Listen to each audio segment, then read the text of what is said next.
From the Oklahoman newsroom, this is an OU update. I'm Jenny Carlson.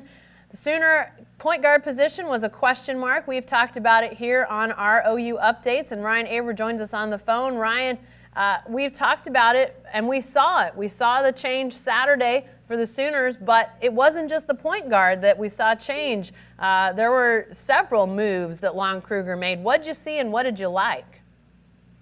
Well, yeah, Lon Kruger hasn't been shy about making lineup changes this year. This is, I think, the fifth different lineup that he's used, but inserted Christian Doolittle back into the lineup at the 4.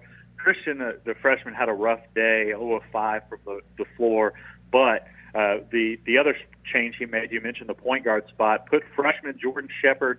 This is a guy who signed late. Didn't even expect him to really make a big impact this year, but he was absolutely fantastic running the point. They were a +9 in his 37 minutes on the floor, 6 of 14 from the field, but more importantly, 2 assists, no turnovers for Jordan Shepard, hit a couple of big shots late. The 4 is still an area of instability for them, but it seems like the point guard spot, if he keeps playing like this moving forward, that could be sealed. Well, and as you said, I mean, there's some, what does this look like moving forward? But Sooners did lose that game on Saturday, but is this just going to take some time, Ryan? Do you foresee, especially with conference play looming, next week will be Big 12 opener week, surprise, surprise to a lot of people, but is there enough time for the Sooners to get going with some of these changes? Well, they have to. If they want to make the NCAA tournament for the 5th consecutive year, they're going to have to get going quick, especially right out of the gate. They've got a Baylor team that's in the top 5 and play at Kansas State a week later, and Kansas State has been fantastic so far during the non-conference portion of the season.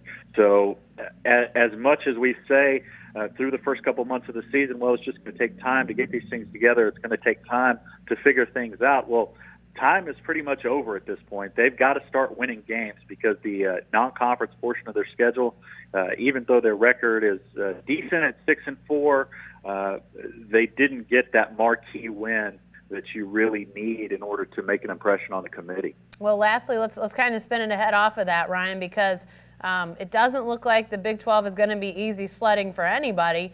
But as you look at those first few games of the Big 12 schedule for Oklahoma, is there a chance to sort of get some footing under them, or is this going to be sort of touch and go, as it were, for the Sooners? Well, I think you have to really win. They really need to win on Wednesday in Connecticut against Auburn. That's a chance for not a great marquee non-conference win, but a decent one. And then you start Big 12 play, and you've got Baylor and Kansas.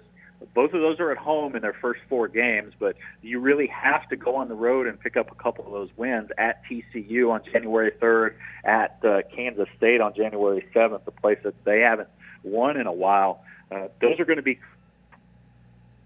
just because of how tough those 2 first home games are. Definitely so. Not easy games anywhere for anybody in the Big 12. But as Ryan mentioned, Sooners have to get going to get that win total up for NCAA selection. Be sure to stay with the best coverage team anywhere at newsok.com and every day in the Oklahoman.